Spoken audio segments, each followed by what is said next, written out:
Magandang umaga po sa bawat isa sa inyo. Welcome back to our 365 Daily Devotions. Hello po sa mga sumusubaybay dito sa ating channel, si Brother Nolly Rosario, Lilia, Ellen Marites, Eva, Frederick, Rita, Kathleen, Abigail, Rina, and Ronnie. Hello po sa bawat isa sa inyo. Salamat po sa inyong pagsubaybay dito sa ating Daily Devotions. So tutuloy po natin yung ating series about Heart of Worship. Mga kapatid, isang paalala lang po, no? Araw-araw, kung paano tumitibok yung ating puso, ganun din hindi natatapos yung pagsamba natin sa Panginoon. So, yung puso natin, hindi yan tumitibok ng araw lang ng linggo. No? Tumitibok yan every day. And every day, pagsamba po yun. Araw-araw. Lahat ng activities natin, yun po ay pagsamba natin sa Panginoon na dapat inaalay natin lahat ng ginagawa natin para sa Panginoon. Sabi nga po dito sa 1 Corinthians chapter 10 verse 31.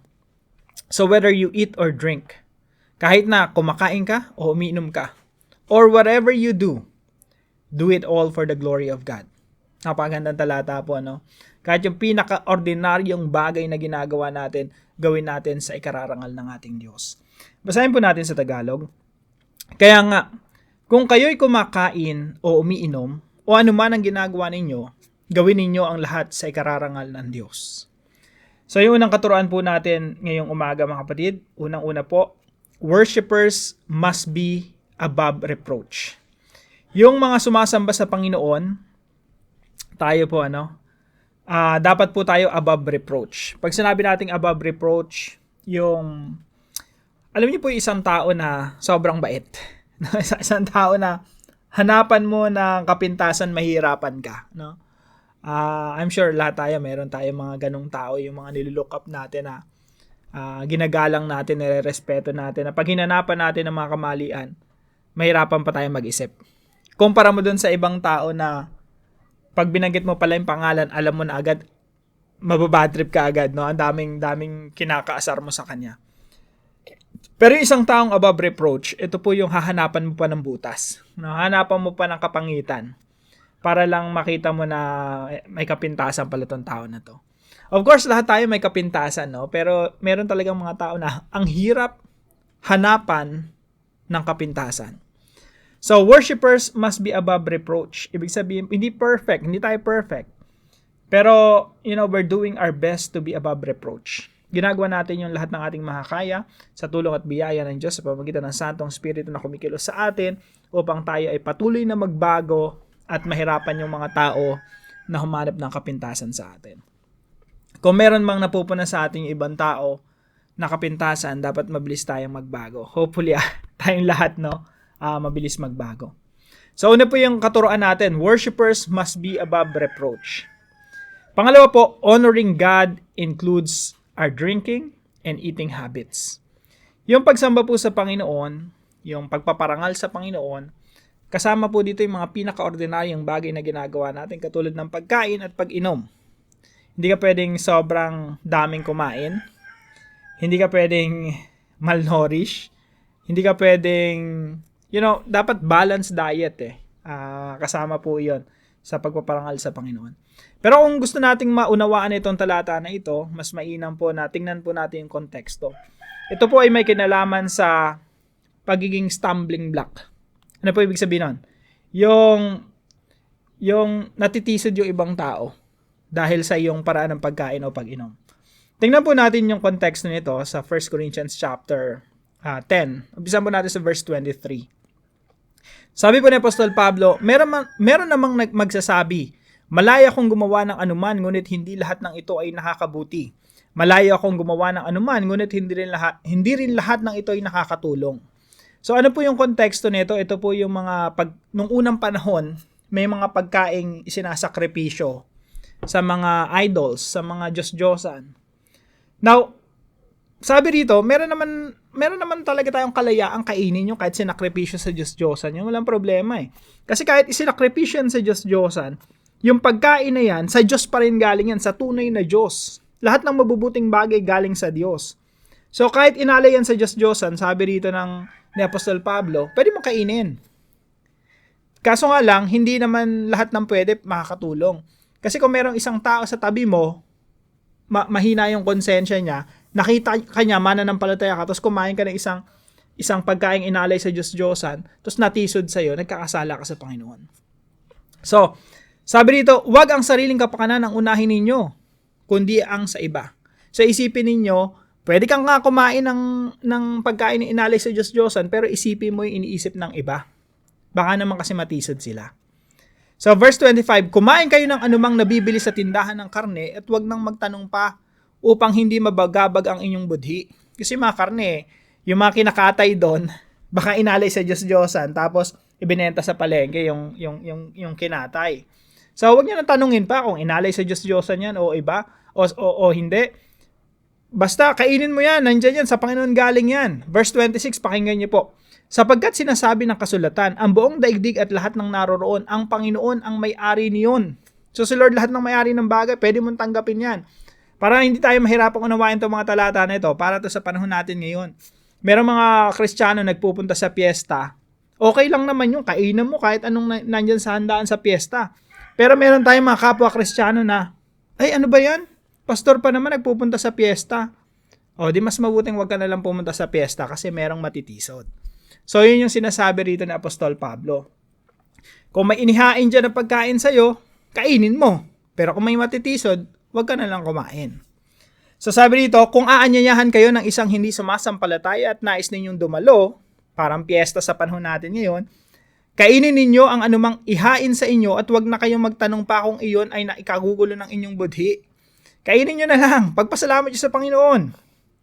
Ngunit, kung may magsabi sa inyo ito'y inaalay sa mga Diyos-Diyosan, wag ninyong kainin, iyon alang-alang sa nagsabi sa inyo upang di mabagabag ang inyong budhi.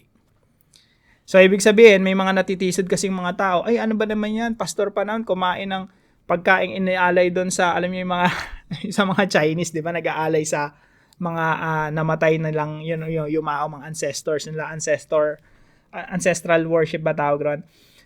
So, ano ba yan? Inaalay yun sa mga, mga taong namatay na, tapos kinain ng, Kristiyano. Ano ba yan, di ba? Huwag mo na lang kainin. Pero actually, sabi ng Apostol Pablo, pwede mo yung kainin. Ang aking tinutukoy ang budhi ng inyong kapwa at hindi ang budhi ninyo. So, isasaalang-alang mo yung budhi, yung konsensya ng ibang tao. Bakit hahadlangan ng budhi ng iba ang inyong kalayaan? Bakit ako susumbatan dahil sa pagkain ko ng mga bagay na ipinagpapasalamat ko naman sa Diyos? Ibig sabihin, parang ito, dinuguan, masarap yan, kinain mo, pinagpasalamat mo sa Diyos, thank you, worship. You can worship the Lord by eating dinuguan. Pero kung meron kang isang galing sa ibang relihiyon na hindi kumakain ng dinuguan, tapos gusto sanang mapalapit sa Panginoong Jesucristo, kaso nakita ka, kakain ka ba ng dinuguan o hindi? Sabi ni Apostol Pablo, huwag kang kumain. Kahit na pwede mong kainin yan. Pero alang-alang sa konsensya ng ibang tao, huwag mong kainin. Ibig sabihin, pag isinaalang-alang mo yung konsensya ng ibang tao, you are doing an act of worship. Sinasamba mo si Lord noon.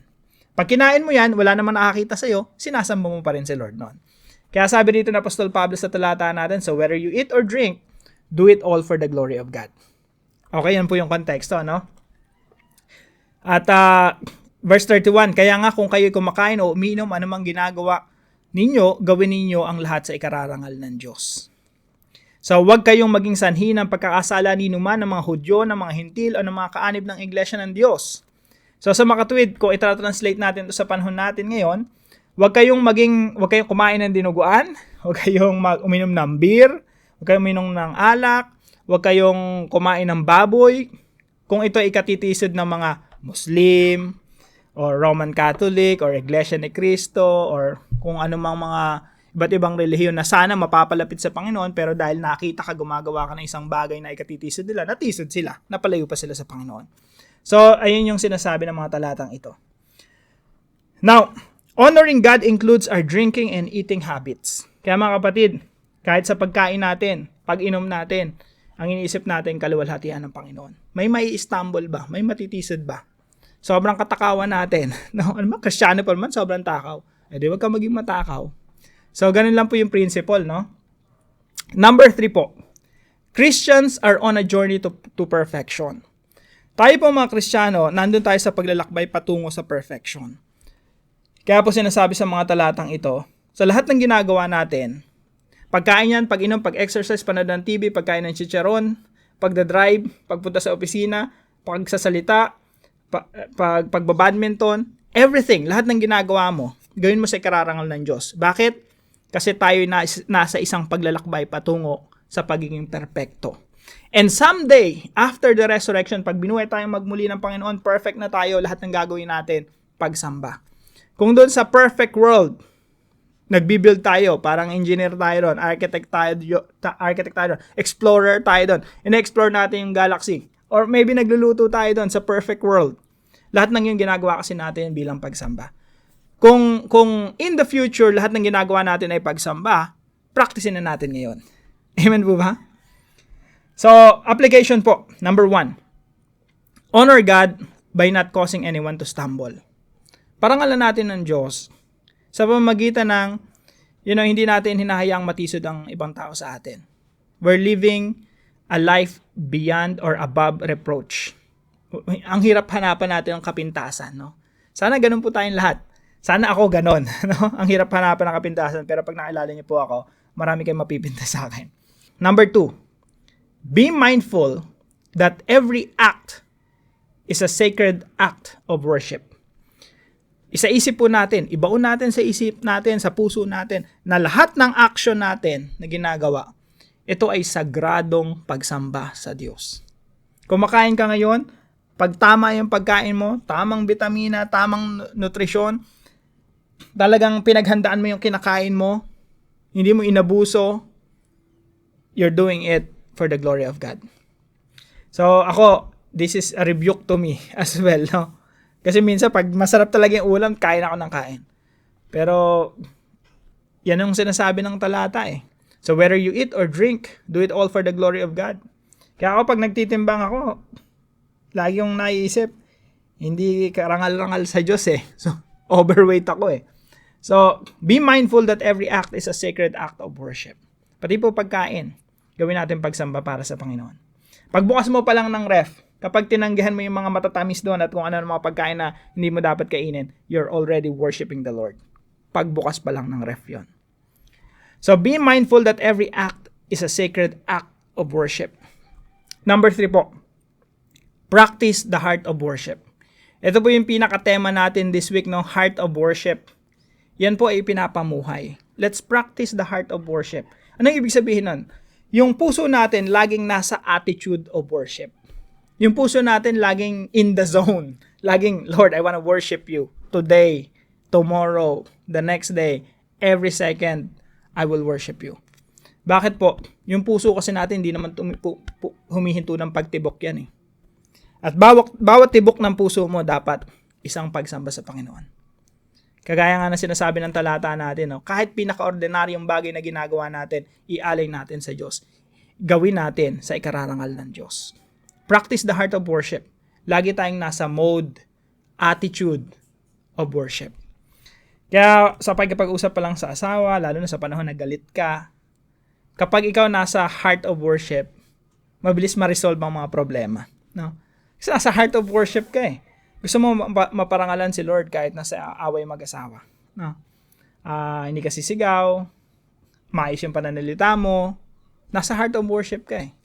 Kaya nga pag tayo nasa mode nasa attitude ng pagsamba, lahat ng bagay maayos sa buhay natin. Sa mga relasyon, no? Sa relasyon sa pamilya. So let's practice the heart of worship. Para po sa ating discussion, how can we develop an attitude of worship at all times? Paano nga natin ma-develop? Practically speaking, how can we develop an attitude of worship at all times? So sagutan natin to sa ating mga discussion group at para naman po sa ating panalangin, talagang iluhod natin yung ating mga sarili, puso't isipan natin nasa attitude ng pagsamba at sabihin natin sa Lord, Lord, thank you. Thank you for the blessings of learning from your word. Lord, salamat sa katuruan ng mga talatang ito. Dapat pala araw-araw sumasamba ako. Thank you, Lord. I'm reminded that every act is sacred. Every activity should be an act of worship. Lord, let me practice the worship culture of heaven here on earth. Lord, in the future, ang gagawin ko sa perfect world, sa feeling ninyo, is sumamba every day. Ayun ang gagawin natin in the future. Lord, thank you. Kasi ngayon pa lang pwede ko nang i-practice yun. Lord, let me practice the worship culture of heaven here on earth. Please let your Holy Spirit guard my mind, my heart, my eyes, my hands, my ears, and speech. Let every act of mine glorify you. Yes, Lord, it is impossible for me to live a life of worship, but let your Holy Spirit enable me to change and become the person you designed me to be. I pray this in Jesus' name. Amen and amen. Salamat sa Panginoon sa devotion natin ngayong umaga. At kung kayo po ay merong natutunan sa devotion natin na ito, ipalam niyo lang po sa comment section right below this video. And please share this devotion to your family and friends. God bless you po. See you po tomorrow 5 a.m. dito sa ating daily devotion.